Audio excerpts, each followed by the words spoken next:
Novembro 23, lendo a história de Deus. 1 Coríntios capítulos 1 a 4. 1 Coríntios capítulo 1.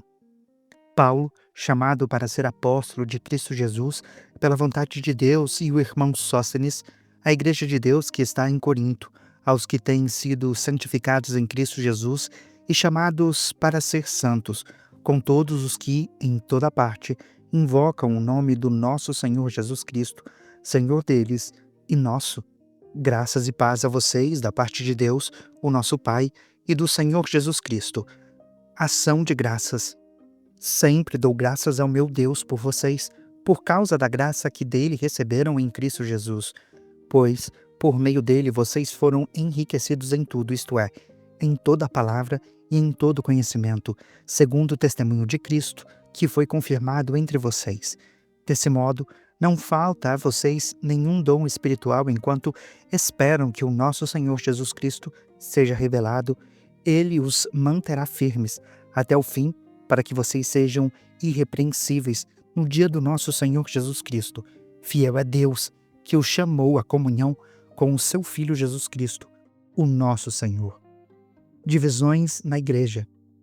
Irmãos, em nome do nosso Senhor Jesus Cristo, suplico a todos que concordem uns com os outros no que falam e que não haja divisões entre vocês.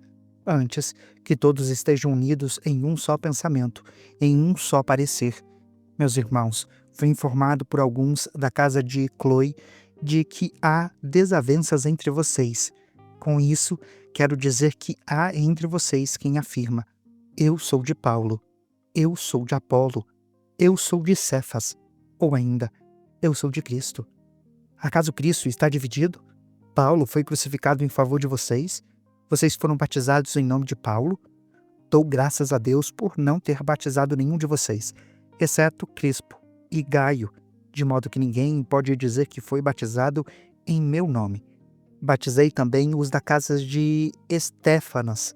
Além desses, não me lembro de ter batizado mais ninguém, pois Cristo não me enviou para batizar, mas para pregar o Evangelho, não com palavras de sabedoria humana, para que o poder da cruz não seja diminuído. Cristo, sabedoria e poder de Deus. Pois a mensagem da cruz é loucura para os que perecem, mas para nós que somos salvos é o poder de Deus, pois está escrito: destruirei a sabedoria dos sábios e rejeitarei a inteligência dos inteligentes. Onde está o sábio? Onde está o mestre da lei? Onde está o filósofo desta era? Acaso Deus não tornou louca a sabedoria deste mundo? Visto que, na sabedoria de Deus, o mundo não conheceu por meio da sabedoria humana, agradou a Deus salvar aqueles que creem por meio da loucura da pregação. Os judeus pedem sinais milagrosos e os gregos procuram sabedoria. Nós, porém, pregamos Cristo crucificado, o qual, de fato, é escândalo para os judeus e loucura para os gentios. Mas, para os que foram chamados, tanto judeus como gregos, Cristo é o poder de Deus e a sabedoria de Deus, porque a loucura de Deus é mais sábia que a sabedoria humana e a fraqueza de Deus é mais forte que a força do homem. Irmãos, pensem no que vocês eram quando foram chamados. Poucos eram sábios segundo os padrões humanos, poucos eram poderosos, poucos eram do nobre nascimento. Mas Deus escolheu os que são loucos para o mundo, a fim de envergonhar os sábios, e os que são fracos para o mundo, a fim de envergonhar os fortes. Deus escolheu as coisas insignificantes do mundo, os desprezados e as coisas que não são, para invalidar as que são, a fim de que ninguém se vanglorie diante dele. É, porém, por causa dele que vocês estão em Cristo Jesus, o qual se tornou para nós sabedoria de Deus, justiça, santidade e redenção, a fim de que, como está escrito, aquele que se gloriar, glorie-se no Senhor. 1 Coríntios 2. Eu mesmo, irmãos, quando estive entre vocês, não fui anunciar o mistério de Deus a vocês com superioridade de discurso e de sabedoria, pois decidi não saber de nada enquanto estivesse entre vocês, exceto de Jesus Cristo e este crucificado. Foi com fraqueza, temor e com muito tremor que estive entre vocês. A minha mensagem e a minha pregação não consistiriam em palavras persuasivas de sabedoria, mas em demonstração de poder do Espírito, para que a fé que vocês têm não se fundamentasse na sabedoria humana, mas no poder de Deus. A sabedoria procedente do Espírito. Entretanto, falamos de sabedoria entre os que já têm maturidade, mas não da sabedoria desta era, nem a dos poderosos desta era, que estão sendo reduzidos a nada. Ao contrário, falamos da sabedoria de Deus em mistério, uma sabedoria que esteve escondida e que Deus havia predeterminado para a nossa glória antes do princípio das eras. Nenhum dos poderosos desta era entendeu essa sabedoria, pois, se a tivessem entendido, não teriam crucificado o Senhor da glória. Todavia, como está escrito, nenhum olho viu, nenhum ouvido ouviu, e coração nenhum concebeu o que Deus preparou para aqueles que o amam. Deus, porém, o revelou a nós por meio do Espírito. O Espírito sonda todas as coisas, até mesmo as profundezas de Deus. Pois quem conhece os pensamentos do homem, a não ser o espírito do homem que nele está?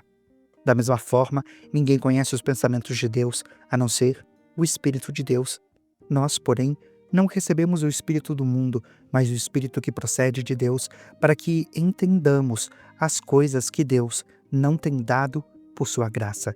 Delas também falamos, não com palavras ensinadas pela sabedoria humana, mas com palavras ensinadas pelo Espírito Santo, explicando o que é espiritual com palavras espirituais.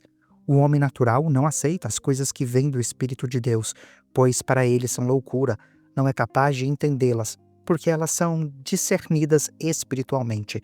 Contudo, o homem espiritual julga todas as coisas, e ele mesmo por ninguém é julgado, pois quem conheceu a mente do Senhor para que possa instruí-lo? Nós, porém, temos a mente de Cristo. 1 Coríntios capítulo 3. Sobre as divisões da igreja. Irmãos, não pude falar a vocês como a espirituais, mas como a carnais, como a crianças em Cristo. Dei a vocês leite, não alimento sólido, pois não estavam em condições de recebê-lo, tampouco agora estão, porque ainda são carnais, pois, visto que há inveja e desavenças entre vocês, não é certo que são carnais e estão agindo meramente com critérios humanos? Quando alguém diz, eu sou de Paulo, e outro diz, eu sou de Apolo, não é porque estão agindo meramente com critérios humanos? Afinal de contas, quem é Apolo? Quem é Paulo? Apenas servos por meio dos quais vocês vieram a crer, conforme o ministério que o Senhor deu a cada um. Eu plantei, Apolo regou, mas é Deus quem dá o crescimento, de modo que nem o que planta, nem o que rega são alguma coisa, mas somente Deus que dá o crescimento. O que planta e o que rega tem um só propósito, e cada um será recompensado de acordo com o seu próprio trabalho. Pois nós somos cooperadores de Deus, vocês são lavoura de Deus e edifício de Deus. Conforme a graça de Deus que me foi concedida, eu, como sábio construtor, lancei o alicerce, e outro está construindo sobre ele. Contudo, veja cada um como constrói, porque ninguém pode pôr outro alicerce além do que já está pronto, que é Jesus Cristo. Se alguém constrói sobre esse alicerce usando ouro, prata, pedras preciosas, madeira, feno ou palha, sua obra será mostrada, porque o dia a trará a luz. Ela será revelada pelo fogo, e o fogo provará a qualidade da obra de cada um. Se o que alguém construiu permanecer, este receberá uma recompensa. Se a obra que alguém construiu for consumida, este sofrerá prejuízo. Contudo, será salvo como alguém que escapa através do fogo. Vocês não sabem que são um templo de Deus e que o Espírito de Deus habita em vocês? Se alguém destruir o templo de Deus, Deus o destruirá, pois o templo de Deus, que são vocês, é santo. Não se enganem, se alguém de vocês pensa que é sábio segundo os padrões desta era, deve tornar-se louco para que se torne sábio, porque a sabedoria deste mundo é loucura aos olhos de Deus, como está escrito. apanha os sábios na astúcia deles. E também o Senhor conhece os pensamentos dos sábios e sabe como são fúteis. Portanto, ninguém se glorie nos homens, porque todas as coisas são de vocês. Seja Paulo, seja Apolo, seja Cefas, seja o mundo, seja a vida, seja a morte, seja o presente, seja o futuro. Tudo é de vocês, e vocês são de Cristo, e Cristo é de Deus. 1 Coríntios, capítulo 4. Apóstolos de Cristo. Portanto, todos devem nos considerar servos de Cristo e administradores dos ministérios de Deus. O que se requer desses administradores é que sejam fiéis. Contudo, pouco me preocupa ser julgado por vocês ou por qualquer tribunal humano. De fato, nem eu julgo a mim mesmo, porque a minha consciência em nada me acusa, mas nem por isso sou inocente. O Senhor é quem me julga. Portanto, não julguem nada antes do tempo. Esperem até que o Senhor venha. Ele trará à luz o que está oculto nas trevas e manifestará as intenções de cada coração. Então, cada um receberá de Deus a sua recompensa. Irmãos, aplique essas coisas a mim e a Apolo pelo bem de vocês, para que aprendam de nós o que significa não ir além do que está escrito. Assim, ninguém se orgulhe de um homem em detrimento de outro, pois quem torna você diferente de qualquer outra pessoa? O que você tem que não tenha recebido, e, se o recebeu, porque se orgulha como se não tivesse recebido. Vocês já têm tudo o que querem, já se tornaram ricos, chegaram a ser reis, e sem nós. Como eu gostaria que realmente fossem reis, para que nós também reinássemos com vocês, porque me parece que Deus pôs a nós, os apóstolos, em último lugar, como condenados à morte. Viemos a ser um espetáculo para o universo, tanto para os anjos como para os homens. Nós somos insensatos por causa de Cristo, mas vocês são sensatos em Cristo. Nós somos fracos, mas vocês são fortes. Vocês são respeitados, mas nós somos desprezados. Até agora, estamos passando fome, sede e necessidade de roupas. Somos tratados brutalmente. Não temos residência certa e trabalhamos arduamente com as próprias mãos. Quando somos amaldiçoados, abençoamos. Quando perseguimos, suportamos. Quando caluniamos, respondemos amavelmente. Até agora, tornamo-nos a escória da terra, o lixo do mundo. Não escrevo essas coisas para envergonhar vocês, mas para os aconselhar como a meus filhos amados. Embora possam ter 10.000 tutores em Cristo, vocês não têm muitos pais, pois eu mesmo os gerei em Cristo Jesus, por meio do Evangelho. Portanto, suplico que se tornem meus imitadores. Por essa razão, estou enviando a vocês Timóteo, meu filho amado e fiel no Senhor, o qual trará a lembrança de vocês a minha maneira de viver em Cristo Jesus, o que está de acordo com o que ensino por toda parte, em todas as igrejas. No entanto, alguns de vocês se tornaram arrogantes, como se eu não fosse mais visitá-los. Mas irei muito em breve, se o Senhor permitir. Então, saberei não apenas o que estão falando esses arrogantes, mas que poder eles têm. Pois o reino de Deus não consiste em palavras, mas em poder. O que preferem? Devo ir a vocês com vara ou com amor e espírito de mansidão? Você acabou de acompanhar a Bíblia 365, lendo a história de Deus.